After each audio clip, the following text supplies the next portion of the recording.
수요 예배 오신 여러분 주님의 이름으로 축복합니다. 자, 오늘 주신 말씀은 이제 시편 5편입니다. 우리 한 1절부터 12절까지 교독하겠습니다. 여호와여, 나의 말에 귀를 기울이사 나의 심정을 헤아려 주소서. 나의 왕 나의 하나님이여, 내가 부르짖는 소리를 들으소서. 내가 주께 기도하나이다. 여호와여, 아침에 주께서 나의 소리를 들으시리니 아침에 내가 주께 기도하고 바라리이다. 주는 죄악을 기뻐하는 신이 아니시니 악이 주와 함께 머물지 못하며 오만한 자들이 주의 목전에 서지 못하리이다. 주는 모든 행악자를 미워하시며 거짓말하는 자를 멸망시키 여호와께서는 피 흘리기를 즐기는 자와 속이는 자를 싫어하시나이다. 오직 나는 주의 풍성한 사랑을 힘입어 주의 집에 들어가 주를 경외함으로 성전을 향하여 예배하리이다. 여호와여, 나의 원수들로 말미암아 주의 의로 나를 인도하시고 주의 길을 내 목전에 굳게 하소서. 그들의 입에 신실함이 없고 그들의 심중이 심히 악하며 그들의 목구멍은 열린 무덤 같고 그들의 혀로는 아첨하나이다. 하나님이여, 그들을 정죄하사 자기 꾀에 빠지게 하시고 그 많은 허물로 말미암아 그들을 쫓아내소서. 그들이 주를 배역함이니이다. 그러나 주께 피하는 모든 사람은 다 기뻐하며 주의 보호로 말미암아 영원히 기뻐 외치고 주의 이름을 사랑하는 자들은 주를 즐거워하리이다. 다 함께 여호와여, 주는 의인에게 복을 주시고 방패로 함같이 은혜로 그를 호위하시리로다. 아멘.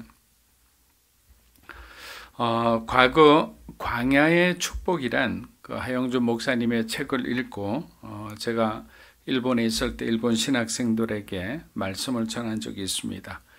한 목사님의 관점을 살려 그들에게 잘 설명하는 그런 양식으로 말씀을 전했습니다.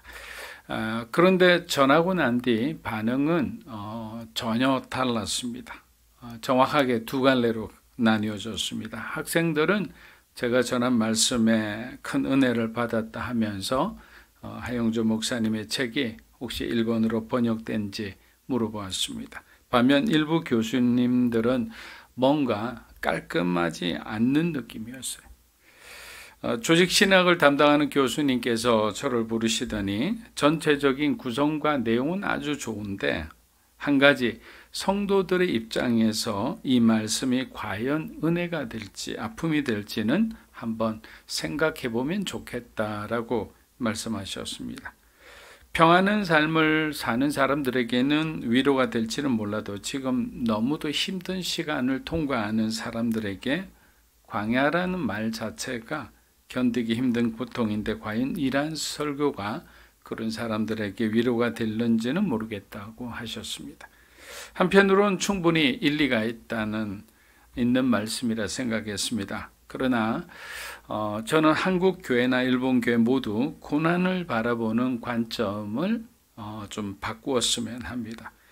하영주 목사님의 의도도 비록 우리가 광야의 시간을 보내고 있지만 그 광야의 시간의 주인이 하나님이시라면 우리가 받는 고통은 슬픔이 아니라 기쁨이 될 수 있다는 것입니다. 예를 들어 하나님은 430년 만에 이스라엘 백성들을 약속의 땅으로 이제 이끄셨습니다. 그러나 도중에 어마어마한 홍해라는 강을 건너게 하셨습니다. 그런데 잠시 후에는 뒤를 돌아보니까 바로의 군대가 곧바로 뒤쫓아오게 하셨습니다. 이스라엘은 출애굽하자마자 진퇴양난에 빠졌습니다. 살려고 출애굽했는데 이제 모두 죽게 되었습니다. 그런데 여러분, 이 모든 일을 연출하신 분이 누구라고 생각합니까? 하나님이시죠. 하나님이 홍해로 인도하시고 애굽의 군대가 쫓아오게 하신 겁니다. 왜 그렇게 하셨을까요? 굳이 안전하게 평화롭게 그냥 모든 것을 통과할 수 있었을 건데 하나님에게는 그들에게 어떤 큰 시련과 고난, 큰 두려움과 의심을 이렇게 가지게 하셨어요. 이유는 단 하나입니다. 신명기 6장과 8장에서 밝히시듯이 이스라엘 백성에게 하나님이 어떤 존재인지를 분명히 깨닫게 하기 위해서입니다. 또한 하나님을 믿지 않는 애굽의 군대와 애굽 사람들에게도 또 주변의 나라들에게도 이스라엘이 하나님이 어떤 존재인지를 분명히 보여주신 거죠. 사실 이 홍해의 기적의 사건으로 인해서 가나안 땅에 있는 사람들은 이스라엘 백성의 하나님을 보고 너무나 두려워했던 거예요. 하나님은 우리는 모르지만 우리가 1단계, 2단계, 3단계 가까운 미래부터 먼 미래까지 우리의 삶의 모든 것을 전지하고 계시다라는 것을 우리는 믿어야 하는 겁니다. 그래서 그들을 광야로 내몰고 홍해로 내몰고 애국 군대가 쫓아오는 그런 모든 과정을 겪게 하신 것입니다. 그렇게 우리가 겪는 그 모든 고난은 반드시 사단으로 인해 오는 것은 아니라는 거죠. 오히려 하나님이 쓰시는 사람들을 보면 그들에게서 광야의 냄새가 납니다. 광야의 그 시간 속에 정말 그들이 고통 가운데 내뱉은 그든 어떤 신음소리 같은 하나님을 향한 그 간구의 소리. 겪어보지 않은 사람들은 모르죠. 가정 안에서의 어렸을 때부터 정말 지독한 가난과 또 가정의 깨어짐 가운데 자랐던 사람들의 고통을 어떻게 표현할 수 있겠습니까? 그것은 그 사람만이 아는 아픔이죠. 상처이죠. 그러나 하나님은 그 아픔과 상처의 깊이만큼 하나님의 사랑으로 채우시는 거예요. 그리고 채우신 다음에 어떻게 하시는가? 똑같이 아파하는 사람들에게 내가 위로할 수 있게 되는 거예요. 예전에 제가 오늘을 위해 있을 때 우스갯소리로 돌아다니던 말이었어요. 그리고 실제 있었던 말입니다. 장례식에 있어서 이제 장례 예배를 드리러 어떤 목사님 대타로 갔는데 그 장례가 정말 젊은 남자의 장례였어요. 그리고 옆을 보니까 정말 젊은 여자, 부인인 듯한 여자가 있었어요. 근데 하염없이 울고 있는 거예요. 예배를 드리지 못할 정도로. 꺼이꺼이 하면서. 그래서 그 다음에 이제 예배를 지원하는 우리 권사님들 찬양팀이나 이런 팀들이 왔어요. 도저히 예배가 진행되지 않자 한 권사님이 따로 불러서 한마디를 하셨어요. 그런데 목사님이 아무리 말려도 되지 않았는데 그 권사님의 얘기를 듣고 울음을 뚝 꺼치더니 그 자리에 앉아서 위로 예배를 끝까지 무사히 마칠 수 있었다고 했습니다. 그래서 권사님에게 목사님이 물어보았답니다. 뭐라고 얘기하셨습니까? 니도 슬프지만 나도 40년 전에 청산과부가 되어서 자식 하나 키우면서 지금까지 살아왔다. 그러나 하나님께서 나의 아픔을 어마어마한 축복으로 다 갚아주셨다. 힘들지만 참아라. 하나님 계시지 않느냐고.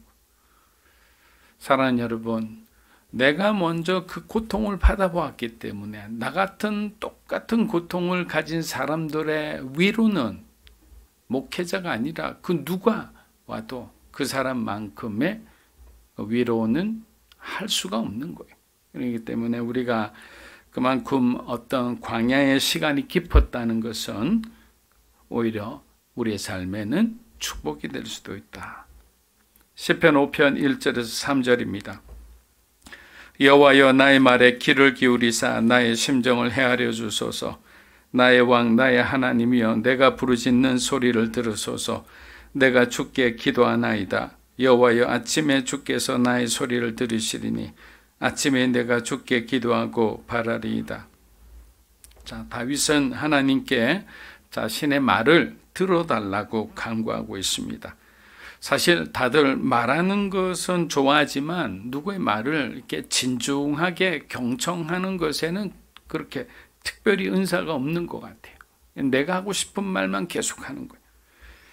그리고 그는 전능하신 하나님께서 나의 심정을 제발 좀 헤아려 달라고 합니다. 근데 여기서 심정이란 단어는 히브리 말로 하가라는 뜻인데, 이 하가는 어떤 뜻이냐면 묵상이란 뜻입니다. 묵상이란 뜻인데 어떻게 묵상하느냐면 중얼중얼거리면서 계속 입으로 말을 하는 것을 의미합니다. 자, 이 말은 어떤 말이냐면 지금 다윗은 하나님께 자기가 하루 종일 하나님 앞에 무슨 말을 하고 다니는지 자기의 어떤 상황을, 자기의 말을 지금 살펴달라는 거예요.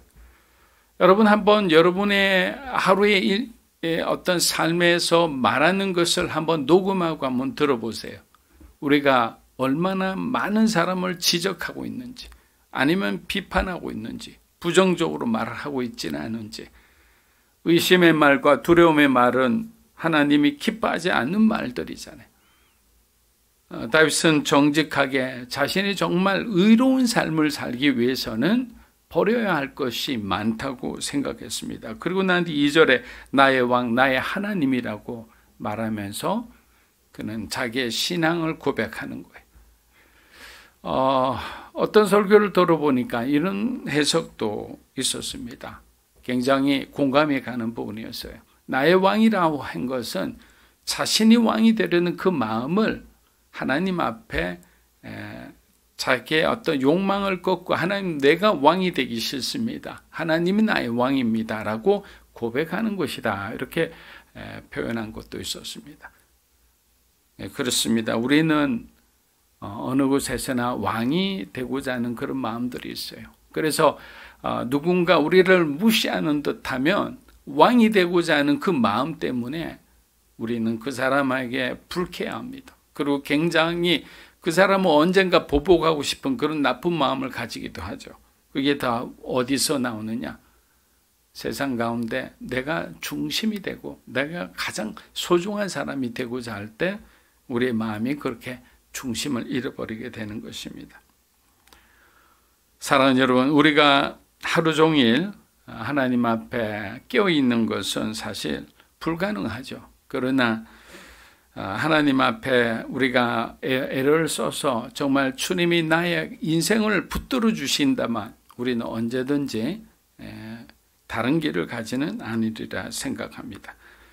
영국의 웨스트민스터 교회의 담임 목사님이셨던 알테 켄달 목사님은 젊은 시절 나사렛 대학에 다니고 있었는데 신학적 해석에 대한 갈등이 많았어요. 나사렛 대학에서 이렇게 가르치는 그 어떤 구원론이나 그 모든 것을 들으면 들을수록 마음에 불편하기 시작했어요. 그래서 부모님께 다른 대학으로 진학을 하겠다고 말씀드리자 부모님의 반응은 너무도 냉정하셨어요. 왜냐하면 이 목사님의 집안은 그냥 할아버지부터 정말 모든 친척과 가족들이 다 나사렛 교회를 다니고 있었기 때문입니다.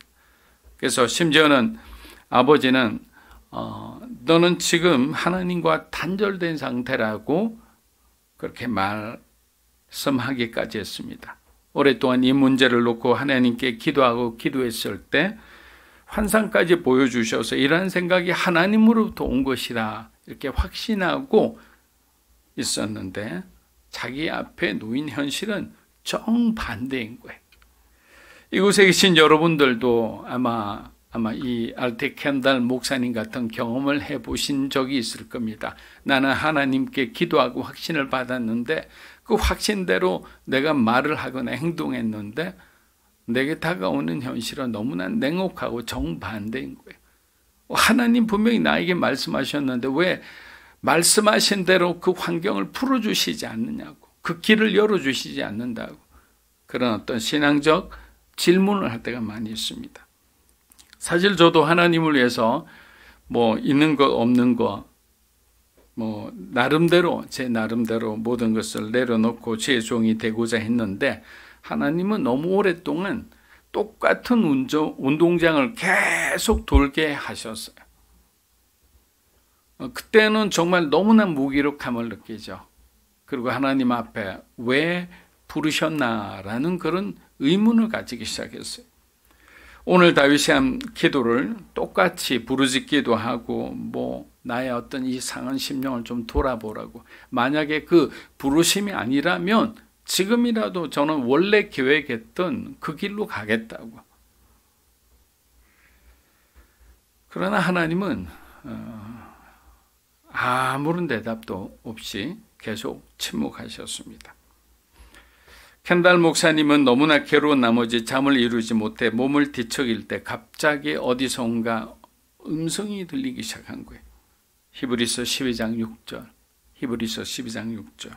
자, 우리도 히브리서 12장 6절을 한번 읽어보겠습니다.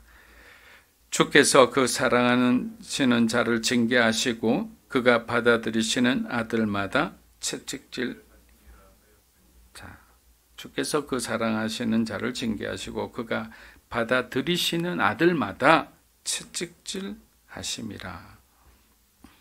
사실 이 말씀만 읽으면 하나님의 진심을 우리가 정확하게 알기가 어렵습니다. 그래서 조금 더 공부를 하면 그 안에 아주 심오한 뜻이 있음을 알 수 있습니다.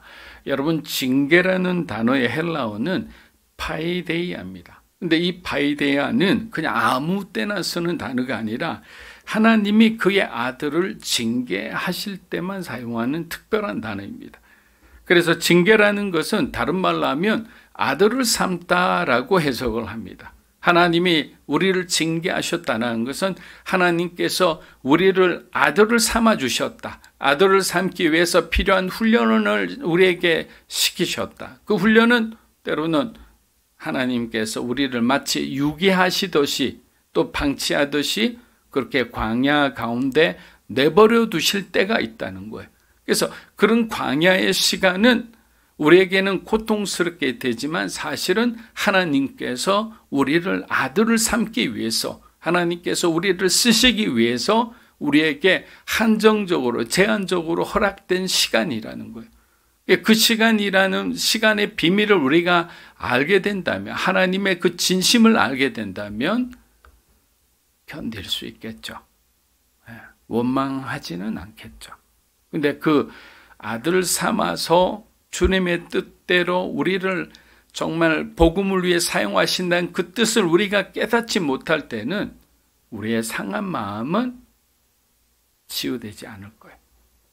그래서 성경을 통해서, 기도를 통해서 하나님께서 우리를 얼마나 인격적으로 성숙한 사람을 만들어 가시는지를 한번 경험해 보시기를 주의 이름으로 축복합니다. 그렇게 징계의 시간을 두려워하거나 부정적으로 생각해서는 안 됩니다. 다윗도 이 점을 잘 알고 있었습니다. 다윗은 사울의 추격을 받을 때부터 그는 사실 이미 죽은 목숨이나 마찬가지였습니다. 그러나 하나님께서 사울의 추격 때에 눈을 멀게 하시거나 다윗이 미리 알아차리게 함으로 위기를 벗어나게 하신 겁니다. 통일 이스라엘의 왕으로 세워지기까지 다듬어서야 할 많은 부분이 있었기에 그를 징계함으로 그의 눈물의 기도와 부르짖음을 들으시면서 결국 메시아의 계보를 잇는 최초의 왕이 되게 하신 거예요. 시편 5편 4절에서 6절입니다. 주는 죄악을 기뻐하는 신이 아니시니 악이 주와 함께 머물지 못하며 오만한 자들이 주의 목전에 서지 못하리이다. 주는 모든 행악자를 미워하시며 거짓말하는 자들을 멸망시키시리이다. 여호와께서는 피 흘리기를 즐기는 자와 속이는 자를 싫어하시나이다. 사랑하는 여러분, 하나님은 일단 우리가 하나님의 속성과 성품을 생각할 때 홀리잖아요. 거룩하신 분이. 거룩하다는 단어는 우리가 잘 알잖아요. 구별되다라는 뜻을 가지고 있어요. 세상과 구별되어야 됩니다. 죄와 구별되어야 됩니다. 근데 이 구별된 사람이 되기 위해서는 우리가 얼마나 노력해야 될까요? 근데 우리의 노력으로 안 되는 거예요. 그래서 다윗은 하나님께 기도합니다. 의로운 사람이 되게 해달라고, 거룩한 사람이 되게 해달라고. 내 힘으로 살지 못하는 것 주님이 잘 알지 않습니까?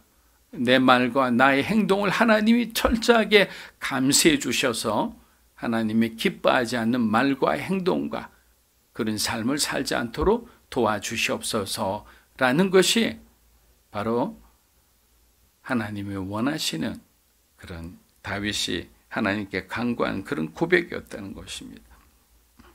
그렇다면 하나님은 우리가 어떨 때 우리의 기도를 듣지 않으실까요? 첫째, 하나님은 선행의 가면을 쓴 인간에게는 절대로 은혜를 부어주시지 않습니다. 그래서 그 사람의 행동보다 그 사람의 어떤 삶의 모습을 보아야 되는 거예요. 그리고 그들의 하는 말을 잘 들어보아야 됩니다. 행동은 그냥 누군가를 위해 섬기고 봉사하고 열심히 일 수 있어요. 그러나 말에 은혜가 없으면 문제가 많은 사람이 되는 겁니다. 둘째, 하나님이 미워하시는 자는 오만한 자입니다. 시편 1편에서도 복 있는 자는 오만한 자의 자리에 앉지 않는다 했는데 여기서 오만은 남을 업신여기거나 남을 조롱한다라는 뜻이었어요. 자, 하나님이 우리에게 주신 성품은 겸손입니다. 항상 나보다 남을 낮게 여기고 존중하는 그런 마음을 주셨어요. 예수님이 그런 삶을 사셨어요.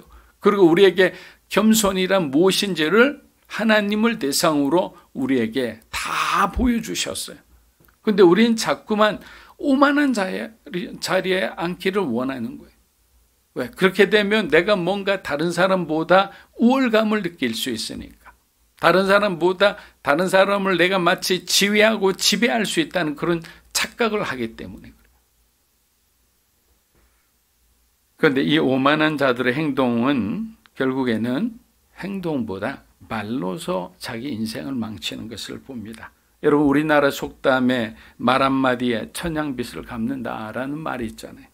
가는 말이 고하여 오는 말도 곱다라는 말이 있듯이 항상 바르고 따뜻한 사람을 세우는, 살리는 그런 말을 하는 여러분이 되시기를 주의 이름으로 축복합니다. 마지막 셋째는 하나님은 거짓말하는 자, 속이는 자, 이 잔인한 자를 싫어한다. 자, 이런 사람들은 자신의 이익을 위해서 남에게 심각한 피해를 주는 자들입니다. 여러분 혹시 뉴스나 신문에서 그 29층 찜닭 배달 사건 들어보신 적 있어요?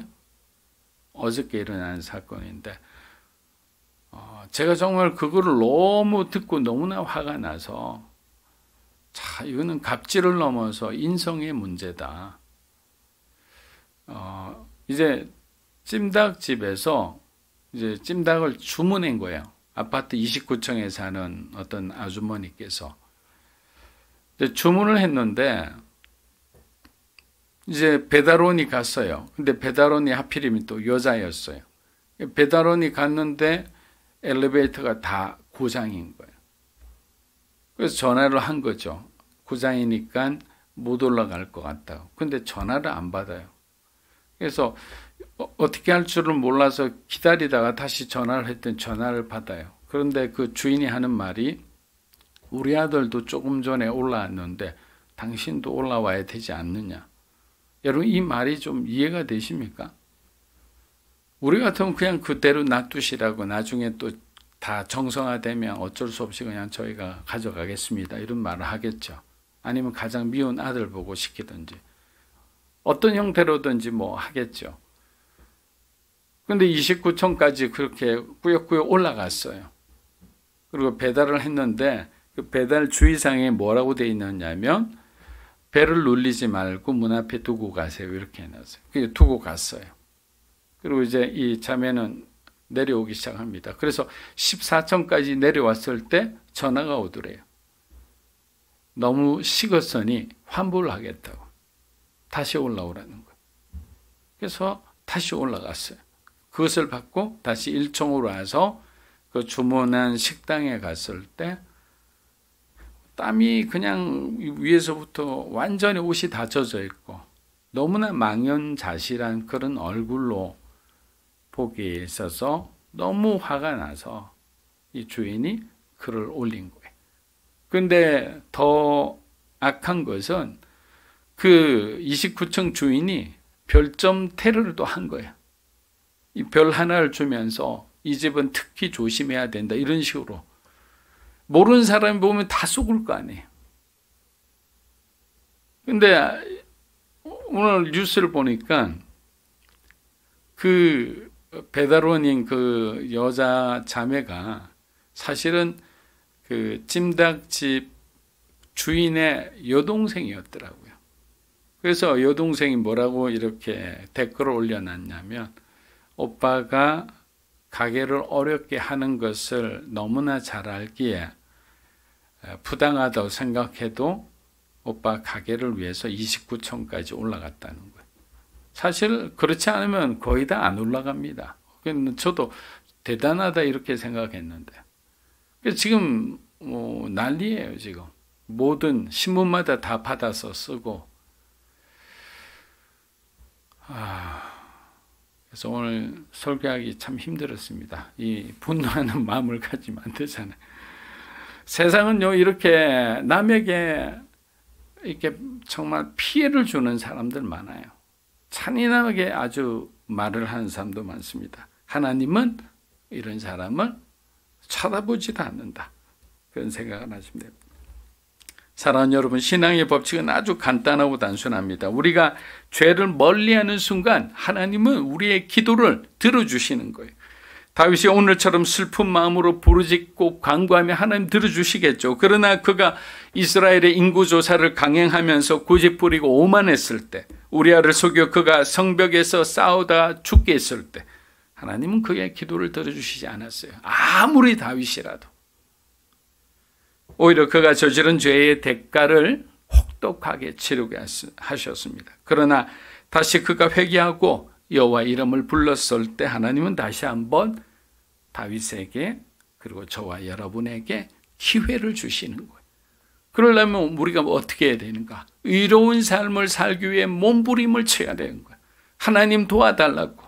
아침에 일어나서 내가 저녁에 잠들 때까지 나의 말이 거룩한 말이 되게 해달라고, 사람을 살리는 말이 되게 해달라고 칭찬하고 격려하고, 정말 하나님이 주신 그 꿈을 향해 달려가는 믿음의 말을 할 수 있도록 주님 도와달라고. 그렇게 해서 우리가 계속 그렇게 하나님 앞에 노력하고 또 노력하고 성령을 의지하며 살아갈 때 그 결과는 어떻게 될까요? 그렇게 기도하고 그렇게 살고자 한 사람은 그 인생은 하나님 안에서 꽃길을 갈 수밖에 없어요. 저와 여러분의 삶이 그렇게 하나님 앞에, 성령 앞에 의로운 삶을 살아가는 삶이 되기를 주의 이름으로 축복합니다. 사랑하는 여러분, 참 간단한 것 같아요. 우리가 허기와 식욕을 우리가 느껴야 이제 음식을 막 먹고 싶은 마음이 들듯이 하나님을 갈망하는 마음이 생겼을 때 우리가 드디어 기도하게 되는 거예요. 그래서 우리가 성경을 보지 않고 기도를 하지 않는 것은 사실은 하나님에 대한 그 갈망이 내 안에서 점점 없어지고 있는 거예요. 예수님이 우리를 위해 죽으신 그 주님의 은혜에 대해서 우리는 점점 잊어버리고 있는 거예요. 모세가 그 이스라엘 백성들에게 뭐라고 유언처럼 남겼냐면, 너희는 과거를 기억하고 하나님의 은혜를 간직하라, 이렇게 했어요. 여러분 한번 따라해 보세요. 과거를 기억하고 은혜를 간직하라. 그러니까 은혜를 간직하라고 한 것은 은혜를 저버려서는 정말 세상으로 나가는 거예요. 우상 숭배로 나가는 거예요. 하나님과 전혀 반대편으로 가는 거예요. 너무나 잘 알고 있었기 때문에 40년과 그들과 함께 살았잖아요. 너희들의 과거가 어떠한지를 기억해라. 애굽의 노예가 아니었느냐. 그리고 지금 이렇게 약속의 땅으로 인도하신 분이 누구냐? 하나님이시지 않느냐. 그분이 이렇게 해주신 그 은혜를 기억하고 간직하며 살아간다면 너희는 다시는 실수하지 않으리라. 너희는 다시는 실패하지 않으리라. 이것이 모세가 아닌 하나님이 우리에게 주시는 말씀이라 생각합니다. 말씀을 마무리합니다. 다윗은 세상을 의지하지 않고 힘들수록 더욱더 주님을 의지하고 하나님을 피난처와 방패로 삼았습니다. 어려운 시간을 통해 자신을 지켜주시는 성실한 하나님을 경험하였고, 하나님이 나의 방패요 그리고 나의 산성이심을 고백하게 되었습니다. 사랑하는 여러분, 우리는 주님의 은혜가 아니면 한순간도 평화롭게 살 수 없는 그런 존재입니다. 그렇게 더욱더 주님을 의지하며 그렇게 신실하게 살아가는 저와 여러분이 되시기를 주의 이름으로 축복합니다. 아멘.